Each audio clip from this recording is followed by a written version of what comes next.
박주선 의원의 탈당, 태풍이 될까요? 아니면 미풍에 그칠까요? 김영준 명지대 교수, 추은호 YTN 해설위원의 시각으로 보겠습니다. 어서 오십시오. 네. 안녕하십니까? 안녕하세요. 좀 생각보다 좀 시기가 이른 게 아닌가 싶기도 하고요. 조금 예상 바뀐 것 같기도 하고요. 어떻게 보셨습니까? 시점상으로는 문재인 대표의 재신임을 받은 바로 다음 날 탈당을 선언했고요. 더 나아가서 추석을 앞두고 민심 잡기 차원에서 탈당을 선언한 것 같습니다. 예. 두 가지 정책 함의가 있는데요.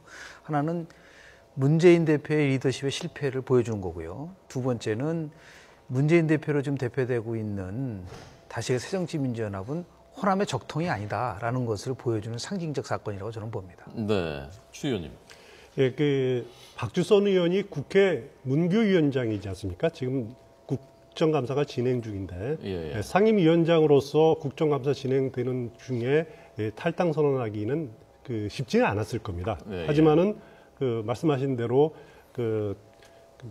문재인 대표 재신임이 다 처리가 되고 또 내일 혁신위가 또 최종 인사 개혁안을 또 발표를 합니다. 그걸 앞두고 좀 서둘러서 앞당겨서 실행한 것이 아닌가 이렇게 봤습니다. 네, 박주선 의원이 어떤 인물인지를 좀 시청자 여러분들께 많이 알려져 있지만 그래도 좀 소개를 해주시는 게 좋을 것 같습니다. 박주선 의원은 삼선 의원이죠. 원래 법조인 출신입니다. 네. 청와대 법무비서관 시절에 한 차례 또 구속이 된 온로비 사건과 관련해서 구속되고 네 번 구속이 됐습니다. 지금까지 예. 4번 구속이 되는데 재판 3번 다 무죄 선고를 받은 예. 아주 대한민국 사법사상 아마 유일무이한 경우일 겁니다. 4번째는 사주선거운동으로 구속이 됐다가 벌금 80만 원형을 선고받아서 의원직은 유지하게 돼 있고요. 예. 지역구는 광주 동을입니다. 예. 검사 출신이 아마 3번 구속된 것은 대한민국 건국 이래 처음이자 예. 앞으로도 나오기 쉽지 않은 기록일 것 같습니다. 예, 그렇습니다. 박주선 의원의 탈당이 어느 정도 이제 영향을 미칠 것이냐, 특히 호남 쪽 중진 의원들이 어느 정도 동요할 것이냐, 이것이 최대 관전 포인트인 것 같은데 어느 정도 파장이 있을 것으로 저는 뭐 그렇게 파장이 크지 않다고 봅니다. 왜냐하면 야당에서요 선거를 앞두고 역대 선거를 보더라도 태풍을 일으키기 위해서는 3가지 조건을 갖춰야 됩니다. 예. 가장 큰 조건은 어떠한 이슈죠. 그러니까 85년도에 당시 신한민주당 22총선 때 독재 정권 타도하면서 민한당 당시 우리 관제 야당이를 아주 초토화시켰던 사건 있지 않았습니까? 네, 네. 두 번째가 인물입니다. 예를 들어서 박주선 의원 물론 많이 알려져 있지만 일반 국민들이 생각할 때 박주선 의원은 모릅니다. 전혀 모릅니다. 미안한 얘기지만 전혀 모르고 마지막으로는 유권자의 표심의 변화가 전제를 해야 되거든요. 예. 호남이라는 것을 배경으로 해서 한다는 것 자체, 그러니까 인물 이슈, 유권자들의 지지 이런 걸 종합적으로 봤을 때 박주선 의원 혼자로서 탈당을 통해서 가져간다는 거는 제가 볼 때는 파괴력이 거의 없다. 다만 조금 전에 제가 말씀드린 것처럼 이것이 호남을 매개로 한 새로운 야권 연대의 다시 얘기해서 선도 탈당의 의미를 가질 수 있는 의미는 있을 수 있어요. 2007년도 대통합 민주신당이 만들어지는 과정을 보면 그렇기 때문에 박주선 의원의 단독이 아니라 호남을 대표하는 인물과 더불어서 수도권에서의 영향력 있는 인물들이 가세하느냐 가세하지 않느냐. 예를 들어서 안철수 의원이라든지요. 더 나아가서 뭐 박영선 의원이라든지 이런 분들이 같이 함께 한다면 모르지만 독자적으로 박주선 의원이 당을 만들어서 끌고 가서 판을 바꾼다는 것은 저는 뭐 거의 파괴력이 약하다고 볼 수밖에 없습니다. 지금 말씀하신 안철수, 박영선 이런 분들이 가세할 수 있느냐의 조건은 어떤 것이라고 생각하십니까? 변수들이요. 가장 큰 것은 이제 문재인 대표가 과연 어느 정도 당권에 대한 차원을 넘어서서 결국은 2016년도 총선이라는 거는 2017년도 대권의 징검다리 역할을 하는 거거든요. 2012년의 상황을 아마 복귀해보면 알 겁니다. 당시에 손학규 대표가요. 실은 민주통합당을 만들었지만은 결국은 한명숙 의원을 당대표로 하고 이해찬 문재인 친노 세력이 실은 모든 공천권을 장악했어요. 그리고 나서 이제 문재인 의원을 초선 의원을 대선 후보로 만들지 않았습니까? 이런 것이 가시화되고 더 나아가서 혁신을 빙자해서 뭐 친노 세력이 비주류 세력을 제거한다든지 이런 식으로 아주 극한 상황 쪽으로 온다고 한다면 저는 비주류가 결론을 내릴 수밖에 없다. 그리고 더 나가서 안철수 의원이 행보가 굉장히 중요한데요. 제 갈 길을 가겠다라는 뜻을 한번 비친 적이 있어요. 그 말은 뭐냐면 제2의 손학규가 되고 싶지는 않다. 2016년도 총선에서 친노가 중심이 돼서 지든 이기든 당을 장악해버리면 2017년도 경선에서 더 이상 안철수는 없다라는 절박감이 있다고 한다면 네. 저는 뭐 새로운 하나의 동기가 돼서 예. 민주통합당의 그 당시의 상황으로 가지 않는 정치적 결단을 만약에 하게 된다면 예. 이런 그 천정배 의원이라든지 박주선 의원이라든지 예. 이러한 선두 탈당했던 분들과 함께 새로운 정당을 만들 수 있는 가능성. 뭐 정치는 항상 뭐 살아있는 생물이기 때문에 그 그러면 가능성도 있어 한 가지 더 그 여쭤본다면요. 네네. 그럼 그 친노계가 총선에서 비노계를 공천 학살하고 완전히 주도권에 장악하게 하려는 그런 움직임을 할 그 가능성은 어느 정도라고 생각하십니까? 저는 굉장히 높죠. 그래서 그렇기 때문에 저는 뭐 역설을 얘기를 하는데요.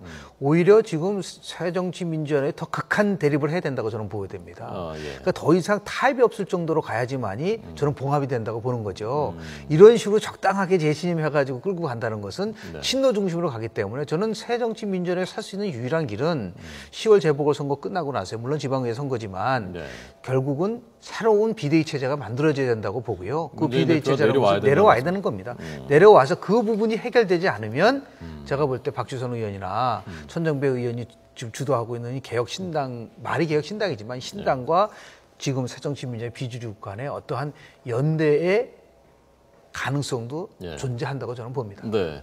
박주선 파괴력에 대해서 추은호 의원께서. 저는 그 가장 기본적인 문제는 리더십의 문제입니다. 그 리더십은 두 가지 문제인데 네. 하나는 문재인 대표의 리더십입니다. 문재인 대표가 과연 비주류 의원 그리고 안철수 의원 이런 분들을 얼만큼 끌어안을 수 있느냐. 네. 그 끌어안는 것에 가장 기본이 되는 것은 스스로 내려놓을 각오와 의지가 있어야 된다는 거죠. 그러니까 대표 권한까지도 포함해서 내려놓고 포용하려고 하는 자세가 있지 않다면은 네. 지금 호남을 중심으로 이끄는 문재인 대표로는 총선이 어렵다라는 그 기류는 계속 확산될 가능성이 있습니다.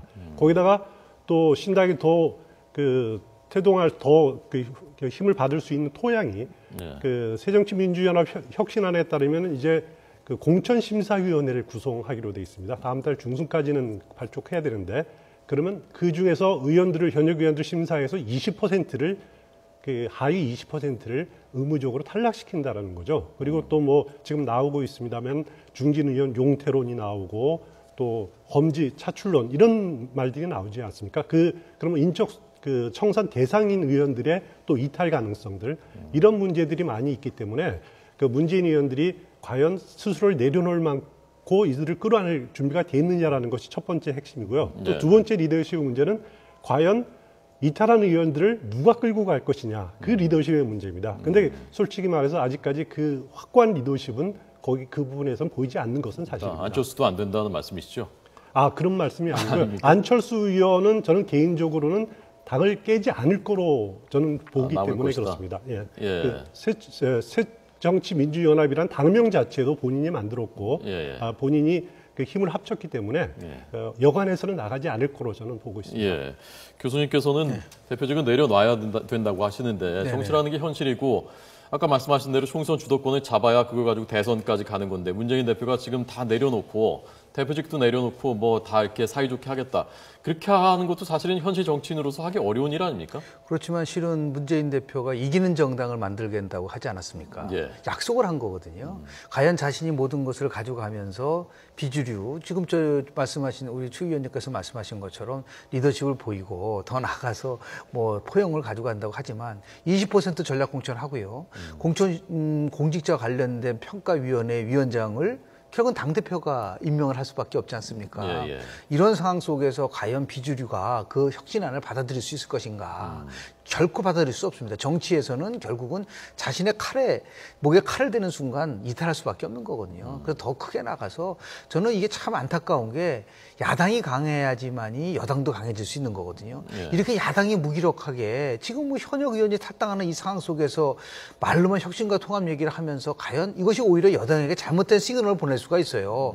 무기력한 야당 때문에 야당이 어떤 것을 하더라도 국민의 지지를 받을 수 있다라고 한다면 오히려 저는 문재인 대표가 큰 죄를 짓는 거라고 봅니다. 다시 얘기해서 어떻게 하면은 이기는 정당을 만들 수 있을 거냐를 고민을 해야지 어떻게 하면은 당권을 장악하고 어떻게 하면은 자신의 대권 과도 속에서 좋은 걸 가져갈 것이냐 한다고 한다면 그거는 네. 저는 옳은 길은 아니라고 봅니다. 예. 문재인으로는 호남 선거 지금 치르기 어렵다, 이기기 어렵다라는 말에 동의하십니까, 추 의원님은? 저는 지금 단계에서는 많은 호남 민심이 그렇다고 판단이 됩니다. 핵심은 이제 앞으로 추석이라는 과정을 통해서 많은 수도권의 사람들이 고향을 방문하고 거기서 고향 친지들과 이야기를 나누면서 민심이 전파가 될 텐데 예. 그 수도권 방문객들이 호남 민심을 다시 전달받아서 서울의 그 수도권으로 다시 자기 일상으로 돌아왔을 때 그 민심이 또 확산된다라면은 예. 그 호남의 지금도 아직 큰 반문재인 정서는 더 확산될 가능성도 있습니다. 예. 이런 전국에서 주목되는 호남 중진이 박지원 전 원내대표지 않습니까? 박지원 전 원내대표는 어떤 선택을 할까요? 지금 이제 박지원 원내대표의 입장이 굉장히 곤혹스럽죠. 예를 들어서 안철수 전 대표가 부패 정치 청산론을 제시하지 않았습니까? 예, 예. 지금 뭐 항고심 끝났고요. 대법원에 남아 있지만 여러 가지 면에서 운신의 폭이 넓지 않습니다. 그래서 오히려 박지원 의원 같은 경우는 이제 정말 선당 후사라는 말을 많이 하고 있었거든요. 박지원 우리 의원께서 어떻게 하면은 이 지금 친노 비노로 나눠져 있는 이 상황 속에서 지금 민주정당 60년사를 얘기하면서 예. 지금 민주정당의 핵심은 호남이라는 것을 많은 사람들이 생각을 하고 있는데 거기서 멀어져 가고 있지 않습니까? 예, 예. 이 부분 속에서 정말 백의종군하는 모습을 보이는 것이 네. 아마 박지원 의원으로서는 굉장히 명예로운 그 정치 행보를 하는 게 아닐까라는 생각을 하게 되고요. 네. 더 나아가서 지금 문재인 대표가 염두에 둘 부분은 뭐냐면 28 전당대회 때 당신이 그 끝나고 나서의 지지율이 21%, 25%까지 갔습니다.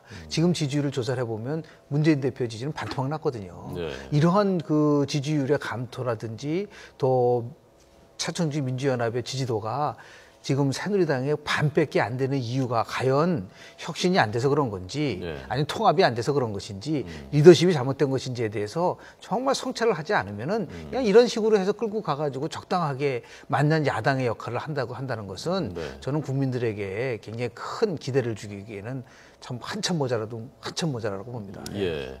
지금 뭐 크게 봐서 세 개의 흐름이지 않습니까? 천정배 신당이 있고 박준영 신당이 있고요. 그리고 이 박주선 신당도 나올 것 같고요. 이게 어떤 흐름으로 갈까요?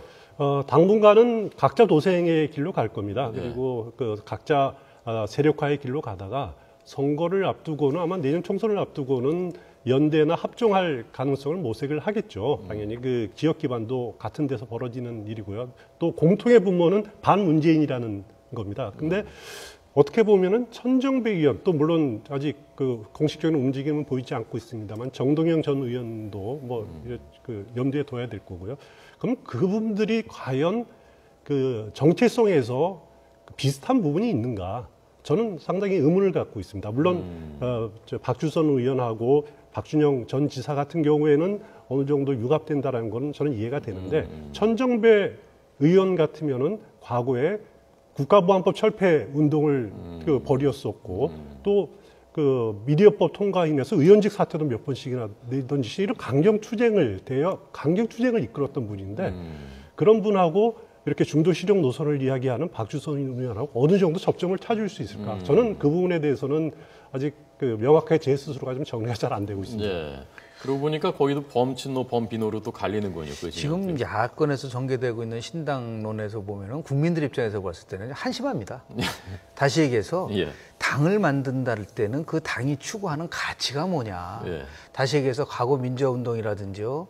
더 나아가서 정말 진정한 의미에 있어서의 국민의 민생과 관련된 문제가 아니라 오로지 문제지가 안 되기 때문에 당이 나와야 된다는 그 현실에 대해서 과연 얼마나 많은 국민들이 그 신당에 대해서 과연 지지를 보낼 수 있을 것인가. 네. 더 숙고하면서 본인들이 예를 들어서 정계 은퇴를 하면서 당을 만들 수 있는 그러한 각오와 의지를 보이지 않고 오로지 다음 총선에서 어떻게 하든지 살아남고 더 나가서 개혁적 국민신당이라는 말로 포장돼 있지만 그게 과연 국민들에게 설득력이 있을 것인가. 자기는 버리지 않고 상대방을 비난하는 거. 이건 지금 박주선 의원 뭐 예를 들어서 뭐 천정배 의원들이 그 지지를 못 받는 이유 중에 하나가 아닌가. 또 마찬가지죠. 문재인 대표도 자기 걸 내리지 않고 버려야지 얻을 수 있는 것이지 어떻게 본인 거를 하나도 안 버리고 혁신하고 통합할 수 있을까. 네, 그런 면에서 볼 때는 울림도 없고 감동도 없고 더 나아가서 국민들의 지지를 받는 데서 참으로 한계를 느낄 수밖에 없는 야권의 무기력함을 적나라하게 보여주는 거라고 저는 봅니다. 예, 알겠습니다.